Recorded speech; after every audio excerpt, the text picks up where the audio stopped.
오늘 성경 말씀은 에베소서 2장 8절에서 9절까지입니다. 너희는 그 은혜에 의하여 믿음으로 말미암을 구원을 받았으니 이것은 너희에게 난 것이 아니요 하나님의 선물이라. 행위에서 난 것이 아니니 이는 누구든지 자랑하지 못하여 함이라. 오늘 하나님의 말씀이었습니다.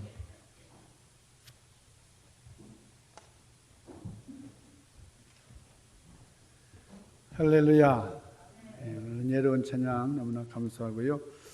우리 찬양팀 그리고 우리 성가대 너무나 은혜롭고 또 우리 하나님을 찬양할 뿐만 아니라 우리에게 큰 은혜가 됩니다.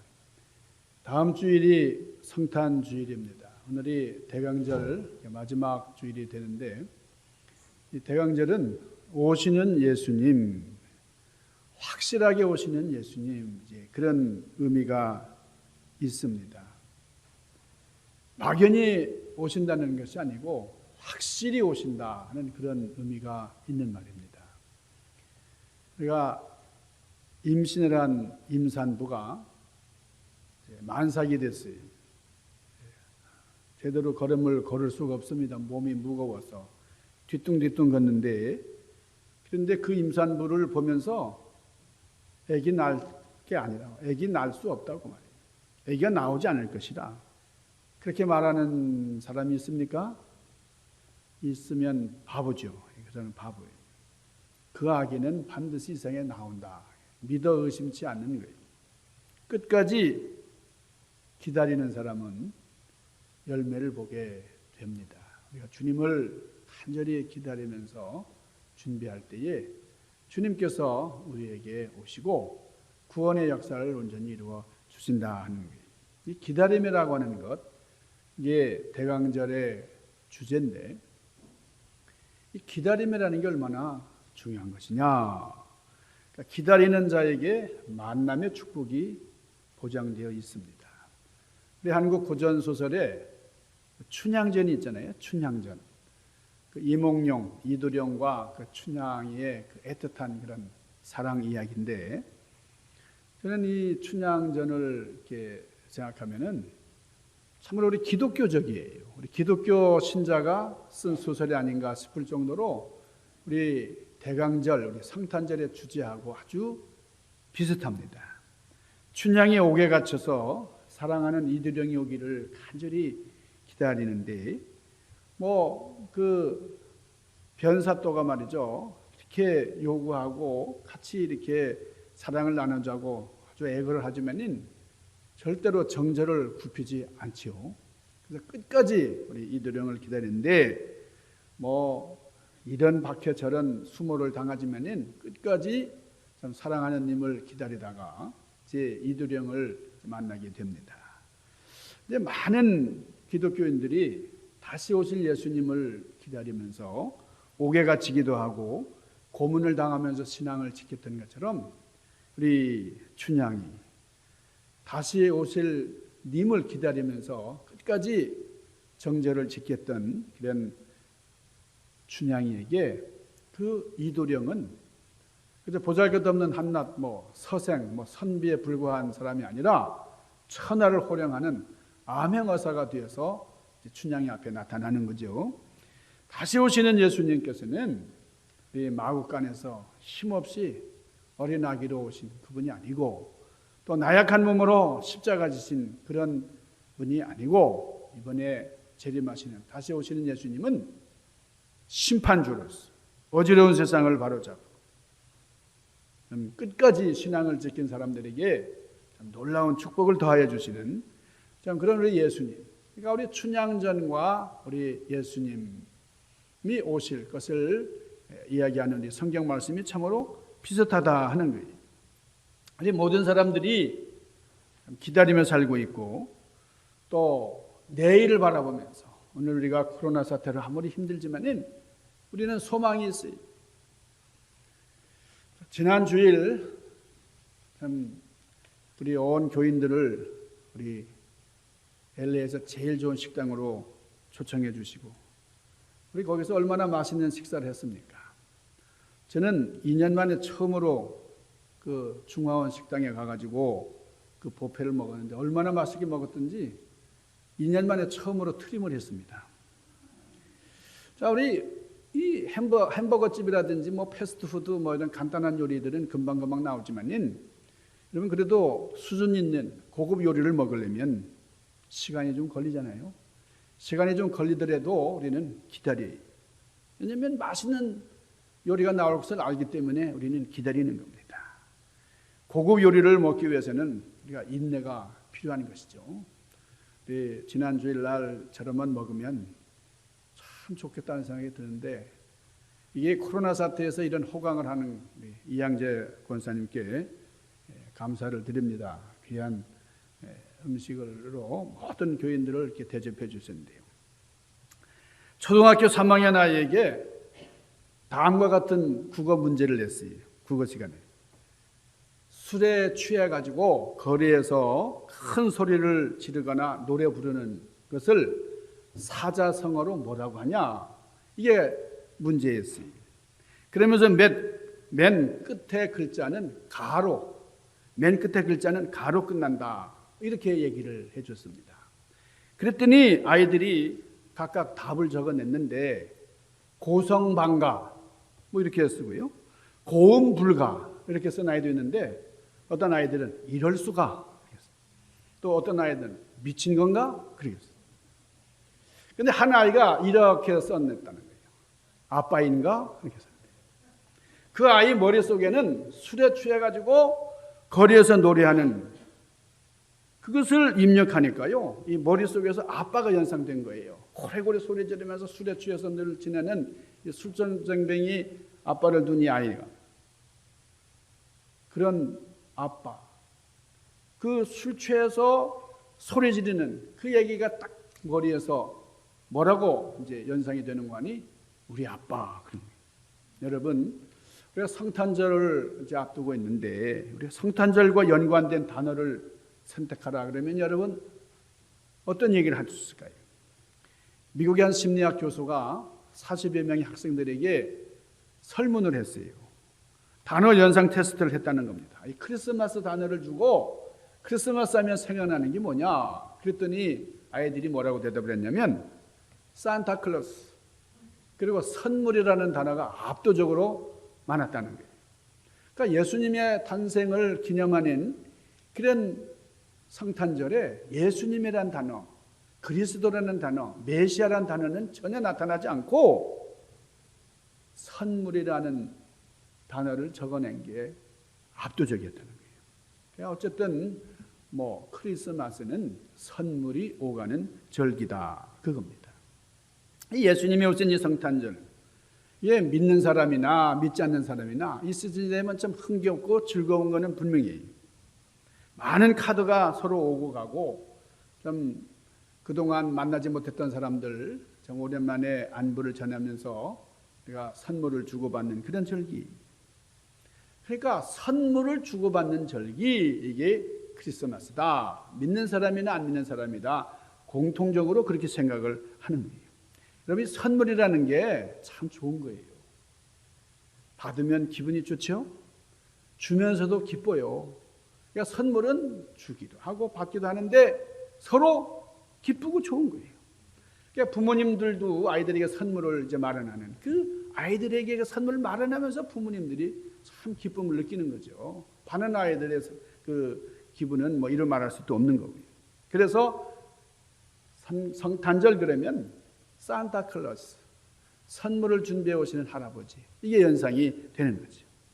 그러니까 크리스마스 절기는 선물이 있기 때문에 우리 모두에게 풍성해요. 선물을 그리워하고 기다리기도 하고 말이죠. 사실은 우리 온 인류가 하나님으로부터 큰 선물을 받은 절기가 바로 성탄절입니다. 우리나라에서는 시집 갈 때 이 처녀들이 시집 갈 때에 선물을 준비해 가잖아요. 그걸 예단이라고 하잖아요. 그래서 뭐 시집에 있는 식구들, 뭐 시부모님들에게 정성을 다해서 이제 선물을 이제 마련을 하고 가는데, 근데 우리가 그걸 예단이라고 하잖아요. 근데 너무 허례허식에 치우쳐 가지고 뭐 자기 부를 과시하기 위해서 그냥 엄청난 선물을 준비해서 문제가 되기도 합니다. 또 선물을 요것만 했냐고 말이에요. 그 시누이들이 막 트집을 잡고. 그래서 과도한 예단을 준비해서 오라고. 이렇게 불행한 그런 결과를 초래하는 경우도 왕왕 있는데, 여러분 어쨌든 간에 이 선물이라는 것, 이거는 내 마음의 표현이잖아요. 성의잖아요. 그러니까 그 마음의 성의를 이제 받아들이는. 그래서 그 선물한 사람의 그 마음을 읽을 때에 참 감사하게 되는 거죠. 그런데 하나님께서 이 선물에 대한 말씀을 성경에 직접 하셨어요. 출애굽기 23장 8절에 보면은 하나님께서 뭐라고 말씀하시는 거니? 뇌물을 받지 말아라 그랬어요. 뇌물은 밝은 자의 눈을 어둡게 하고 어두운 자의 말을 굳게 하느니라 그랬어요. 그러면서 신명기 10장 17절에는 나 여호와는 뇌물을 받지 않는다 그렇게 말씀하셨어요. 자, 우리가 하나님 앞에 헌금을 드립니다. 헌금을 드리는데 여러분 뇌물성 헌금을 드리면 안 된다는 거예요. 하나님 안 받으신다는 거예요. 그러니까 우리가 하나님께 예물을 드리는 것은 선물이라 해야 됩니다. 선물. 그러니까 하나님께 드리는 예물, 헌금 이것은 정말 기쁜 마음으로 선물로 해야지. 하나님 이거 드리니까 이거 그냥 드리는 게 아닙니다. 반드시 이게 있어야 됩니다. 여러분 이거는 협박하는 이건 뇌물이잖아요. 여러분 선물에 대한 성경 구절들 성경에 이제 많이 나와 있어요. 잠언서 18장 16절에 보면 사람의 선물은 그의 길을 넓게 하며 또 존귀한 자 앞으로 그를 인도하느니라. 여러분 정말 준비된 선물은 하나님의 기쁨이 된다. 선물 주기를 좋아하는 자에게는 사람마다 친구가 되느니라. 잠언서 19장 6절 말씀.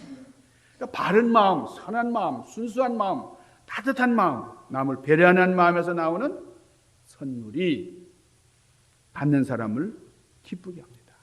그리고 주는 사람 마음 역시 기뻐요. 선물을 준비하면서 이걸 내가 선물을 마련했는데 그 받는 그이가 얼마나 기뻐할까 생각만 해도 흐뭇하죠. 그래서 주님께서는 그런 선물을 줄 때에 어떤 대가를 바라지 말고 그런 선물을 또다시 더 좋은 것으로 받으려고 은근히 기대하거나 또 그런 선물을 돌려줄 수 있는 부자에게 주고 권세 있는 자에게 주고 힘이 있는 자에게 주고 나보다 나약한 사람 다시 돌려받을 수 없는 그런 힘이 없는 사람에게는 주지 않는 그런 사람이 되어서는 안 된다. 가난한 자에게 선물하고 가난한 자를 대접하는 것이 바로 나에게 하는 것이다. 우리 주님이 그렇게까지 말씀하셨어요. 그러면 하나님께서 그를 대신해서 돌려주신다. 그렇게 말씀을 하셨습니다. 그래서 사람들이 궁금하게 여기는 게 있어요. 그러면 선물은 무엇이고 뇌물은 무엇이냐? 어떤 게 선물이고 어떤 게 뇌물입니까? 대가를 바라고 주면 이거는 뇌물이에요. 대가성이 없이 그냥 주는 것은 선물이에요. 뭔가를 받고 잠을 잘 못 자면 그건 뇌물이에요. 근데 그걸 받고서 발을 쭉 뻗고 잘 수 있으면 그거는 선물 받은 거예요. 언론에 드러나서 문제가 되는 것은 뇌물이고 문제 안 되는 것은 선물이에요. 자리를 옮겨가면 못 받는 것은 뇌물이고 어디서든지 받을 수 있는 게 선물이에요. 여러분이 한국의 경우에는 이 선물, 뇌물에 대한 이런 문제들이 참 심각해요. 그래서 김영란이라고 하는 그 판사가 김영란법이라는 걸 발의해가지고 그게 법으로 통과됐잖아요. 한국에는 이 선물 주는 것도 법에 저촉을 받습니다. 김영란법. 그러니까 식사비 3만 원 이상 하면 이건 뇌물이 됩니다. 선물도 5만 원 이상 하면 뇌물이 되는 거예요. 근데 이게 뭐 인플레이션 같이 이렇게 요즘 같이 심하니까 이거 어떻게 정해야 되는지 이것도 문제가 될 것 같아요. 경조사비는 10만 원 이상 하면 뇌물이 돼서 이게 잡혀가요. 그러니까 10만 원 이하라야만 된다. 그러니까 이 조항이 이게 뭐 자로 이렇게 잰 게 아니니까요. 이게 어떻게 참 측량하기 어려워요. 그래서 말도 많고 탈도 많은 그런 뇌물법이.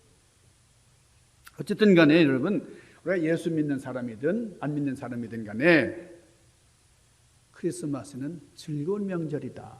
이게 틀림이 없어요. 선물을 주고받는 절기이기 때문에 선물이라는 게 참 묘해요. 그러니까 기쁨이 있는, 그러니까 그냥 이 어색하고 좀 적적한 관계도 이 선물을 주고받으면 그렇게 관계가 밀접해집니다. 우리 집사람도 선물을 주면은 서비스가 아주 좋아지. 참 신기해. 그러니까 산타크로스 할아버지가 성탄절의 상징이 되기도 하고요. 50세 된 한국 남성이 중국에 가서 사업을 했습니다. 그분이 이제 이름이 테스예요. 테스. 흔하지 않은 성인데 이분이 중국에 가가지고 이제 사업을 하는데 거기서 중국 여인과 만나서 교제를 하게 됐어요. 왜냐하면 자기가 힘들고 어려울 때 이 중국 여자, 이 서씨인데요. 그 여자의 라스네임이요.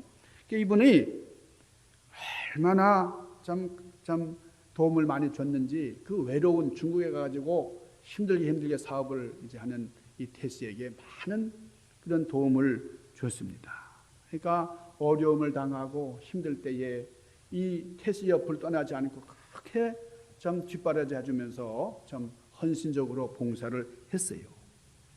그럼 힘이 됐죠.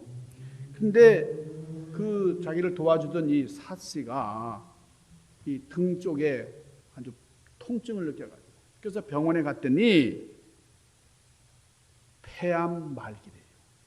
그러니까 중국 병원을 돌아다니다가 안 돼서 이제 한국에 와가지고 아주 정밀 검사를 받았는데 폐암 말기라는 거, 폐암 말기. 여러분이 폐계통의 그 질환은 굉장히 치료가 어렵습니다. 그러니까 여러분 등 쪽에 고통을 많이 느끼면은 폐를 의심해봐야 돼요. 폐암 말기, 나를 위해서 그렇게 헌신하고 봉사해주던 이 여인이 폐암이 돼요. 폐암. 그래서 이 테스가 그 사실을 한국으로 이제 데려와가지고 지극정성으로 보살폈어요. 그런데 병원에서 이제 이 땅에서의 생명이 얼마 남지 않았다. 이런 진단을 받게 됐습니다. 참, 이 사랑하는 사람이 이렇게 어려움을 당하니까요. 얼마나 마음이 아팠겠어요.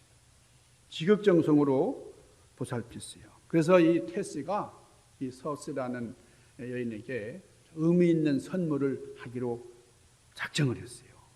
그래서 이 테스가 어느 날 이 장미꽃 한 다발을 들고 이 병상에 있는 그 사스에게 찾아와서 프로포즈를 한 거예요. 결혼해 주세요. 결혼해 주세요. 아주 나지막한 목소리로 멋진 프로포즈를 했습니다.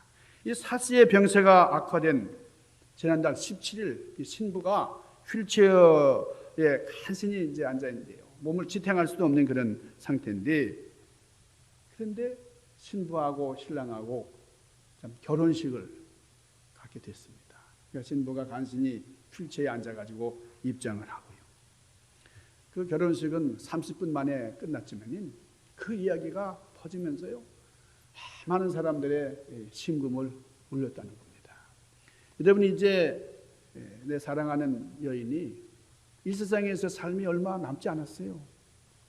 얼마나 살지 말이죠. 몇 달 살지 며칠 살지 알 수가 없는데 그런 여인에게 프로포즈를 하고 결혼식을 합니다. 그러니까 내가 할 수 있는 최고의 선물은 이 여인과 결혼하는 것이다. 이제 금방 하늘나라로 갈 것인데 그럴지라도 나는 이 여인과 평생을 함께한다. 여러분 이 테스가 마지막으로 무슨 얘기를 남겼는 거 아니면 무슨 얘기를 남겼는 거 아니 결혼식을 한 다음에 이런 얘기를 했어요. 사람은 누구나 다 죽기 마련 아닙니까? 아내는 저보다 조금 일찍 먼저 하늘나라로 갈 뿐이죠. 저는 이 사실을 받아들이기로 했고 참 사람을 행복하게 하는 게 뭔가 내가 그 사람에게 줄 수 있는 선물이 뭔가 이것을 생각하다가 이것이다 생각하고 난 이것을 마다할 이유가 없었습니다. 그렇게 얘기를 하면서 사랑하는 애인이 얼마 안 가서 죽을 것을 알면서 결혼을 했어요. 아내에게 가장 좋은 선물을 했다. 이렇게 많은 사람들이 칭찬을 했습니다. 여러분이 이 세상에서 받은 선물 중에 가장 좋은 선물, 어떤 선물을 받으셨어요? 내가 이 세상에 사는 동안에 정말 이 선물은 귀한 것이다. 여러분의 각각 그런 최고의 선물들이 있을 텐데 어떤 여러분 다양한 그런 추억들이 있는 그런 선물 어떤 게 있는지 궁금합니다. 우리가 하나님으로부터 받은 선물이 있어요. 최고의 선물. 그게 뭘까요? 죄와 허물로 죽은 우리를 위해서 이 땅에 내려오신 우리 예수님. 그 예수님께서 이 땅에 오신 사건이 크고 위대한 선물이에요. 그래서 이 대강절은 오시는 예수님, 오시는 메시아. 그분 예언대로 오셨고 우리를 구원하셨고 우리를 죽음에서 살리셨다. 그래서 성탄절의 초점은 예수 그리스도. 자, 오늘 본문 말씀 8절과 9절을 보시면 너희는 그 은혜에 의하여 믿음으로 말미암아 구원을 받았으니 이것은 너희에게서 난 것이 아니요 하나님의 선물이라.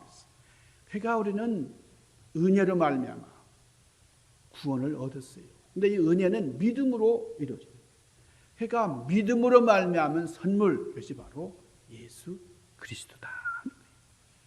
그러니까 결론적으로 말하면 예수님께서 이 땅에 오신 목적 무엇을 위한 것입니까? 우리의 생명을 위한 거예요. 우리의 생명을 살리시기 위해서 예수님이 오신 겁니다. 그래서 생명은 뭐냐?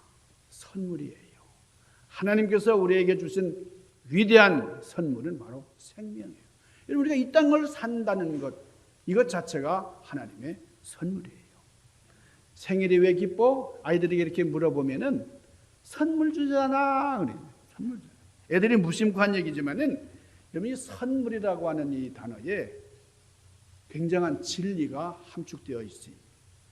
하나님께서 주신 큰 선물, 여러분 예수 그리스도예요. 구원의 선물이에요. 이 세상을 좀 하나님께서 창조하시고 이 죄악된 이 세상을 다시 한번 깨끗하게 좀 역사하심으로 말미암아 정말 우리를 다시 살리신 예수님 자신이 하나님의 선물이다. 그런데 이 하나님의 선물은 은혜인 것이고 이 은혜는 믿음으로 받는 거예요. 그래서 구원은 믿음의 선물이다. 그런데 여러분 우리 인간은 얼마나 어리석은지 몰라요. 왜냐하면 참 이 세상적인 것, 물질적인 것, 정말 시시하고 보잘것없는 그런 선물을 받기는 원하면서도 이렇게 가치 있고 큰 선물에 대해서는 별로 관심이 없어요.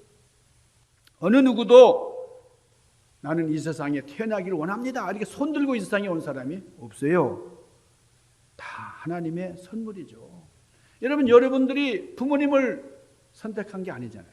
하나님께서 다 이렇게 주신 거예요. 여러분이 이 세상에 왔지만은 부모님을 통해 세상에 왔지만은 결국은 하나님의 선물이다. 이 생명 자체가 하나님의 선물이다.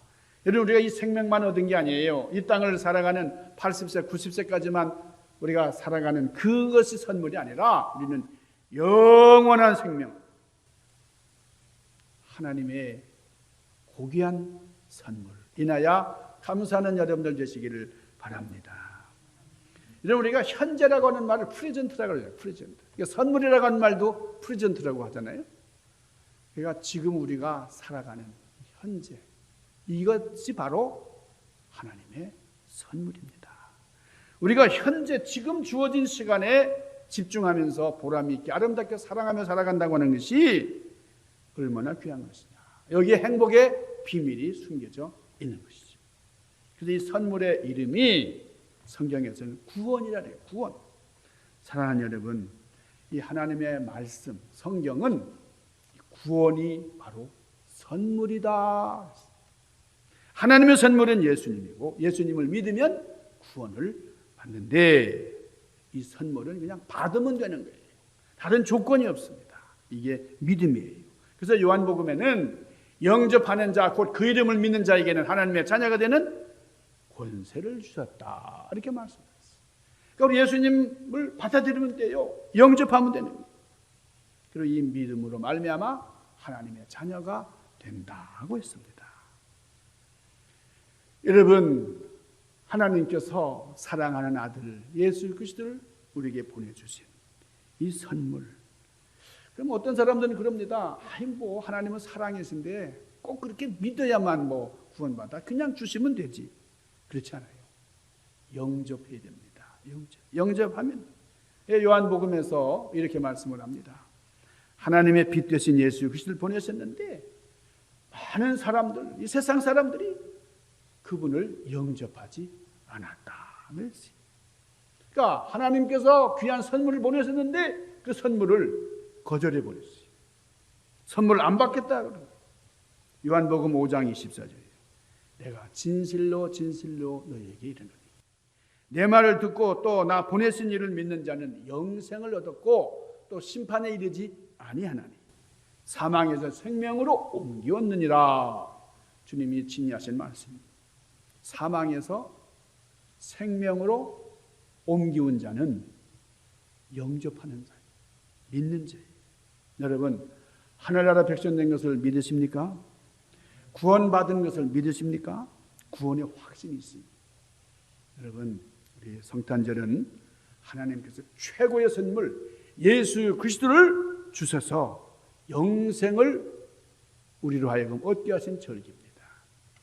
우리가 코로나 바이러스 사태로 너무나 힘들고 너무나 어려워요. 그럼 예배 시간에 이렇게 마스크를 끼고 예배 드리는 이거 상상도 못했던 일 아닙니까? 이게 현실로 나타나고 있죠.